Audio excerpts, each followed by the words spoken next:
ও নবী চিন্তা করবেন না, কষ্টের পরেই আছে সুখ, দুঃখের পরেই আছে আনন্দ, ঠিক কিনা? কষ্টের পরেই সুখ, সুখ এটা দুঃখের পরেই থাকে। আল্লাহ সেটআপটা এভাবেই করেছেন। দুঃখ, কষ্ট, বিপদ আর পরীক্ষায় মুমিন ভয় পায় না, কারণ মুমিনের হারাবার কিছু নাই, ঠিক কিনা? আমাদের জীবনে যদি বিপদ নেমে আসে আমরা কি চিন্তিত হই? কথা বলেন। আমরা তখন সবর করি, কি করি? আর সবরে সওয়াব আছে না নাই? কারণ মুমিন জানে রাত যত গভীর হয় অন্ধকার তমানিসা ভেদ করে সুবহে সাদিক হয়। মুমিন জানে গর্ভবতী নারীর পেটের যন্ত্রণা যত বাড়তে থাকে নতুন মেহমান আগমনের সময় ঘনাতে থাকে, ঠিক কিনা? মুমিন জানে মুমিনের উপর বিপদ কষ্ট যত বাড়তে থাকে সুখের সময় ঘনাতে থাকে, কাছে আসতে থাকে। চিল্লায় বলেন ঠিক কিনা? এজন্য আল্লাহ বললেন ফাইন্না মাআল উসরি ইউসরান, ইন্না মাআল উসরি ইউসরা। ও নবী চিন্তা করবেন না, পেরেশান হবেন না। মাক্কি জীবনে আপনার দুঃখ কষ্ট, কিন্তু কিছুদিন পরেই মাদানী জীবনে আপনার জীবনে সুখ নামিয়ে দিবে কে? আপনার জীবনে আনন্দের বন্যা বইয়ে দিবে কে? মোটিভেশনাল সূরা, পেইন রিলিভিং সূরা। আপনি বিপদে পড়লেই এই আয়াত নিয়ে চিন্তা করবেন যে বিপদের পরেই আনন্দ আছে, কষ্টের পরেই দুঃখ আছে। সমস্যা যেমনি আছে সমস্যার সমাধানও, কথা বলেন, সমস্যা যদি থাকে ওইটার সমাধান আছে না নাই? Allah never creates a lock without its কি।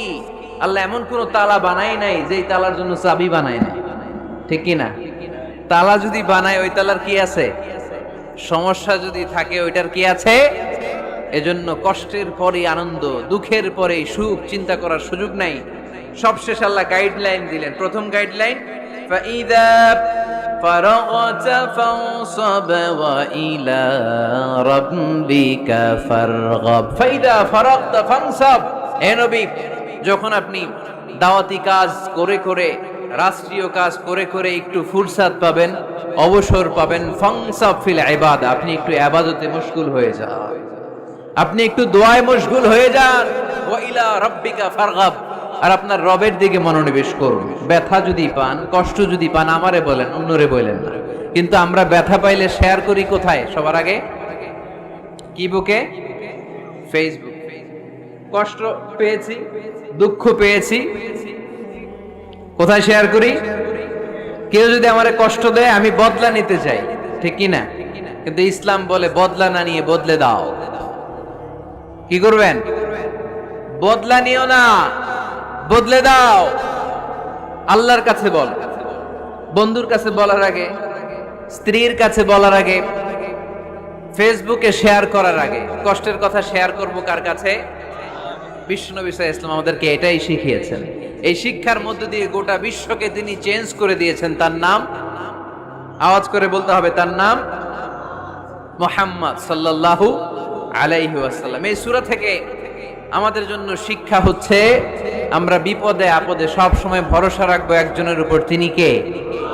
আর মনে রাখতে হবে the grief isn't permanent, the struggle isn't permanent। এই পৃথিবীর কোনো দুঃখ কষ্ট আর সমস্যা এটা পার্মানেন্ট নয়।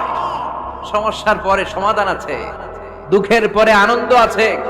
এই বিপদ পরীক্ষাগুলো আল্লাহ তাআলা আমাদেরকে দেন আমাদের কোমরকে সোজা করার জন্য, আমাদের পায়ের নিচের মাটিকে শক্ত করার জন্য। প্রতিকূল পরিবেশে কি করে টিকে থাকতে হয় সেটা ট্রেনিং হিসেবে এই পরীক্ষাগুলো আমাদের জীবনে দেয় কে? আর ফাইদা ফারাগতা ফানসাব, ফাইদা ফারাগতা ফানসাব। ও নবী, যখনই আপনি অবসর পাবেন, অবসর সময়টা আমরা কাজে লাগাবো। রাজি আছেন তো?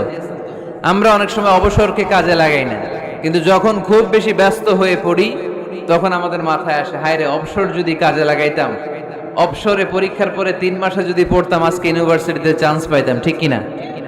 এজন্য যুবক ছেলেরা অবসর নষ্ট করা যাবে না, এগুলোর কাজে লাগাতে হবে। আর বিপদে আপদে সবসময় ভরসা রাখতে হবে একজনের উপর, তিনি কে?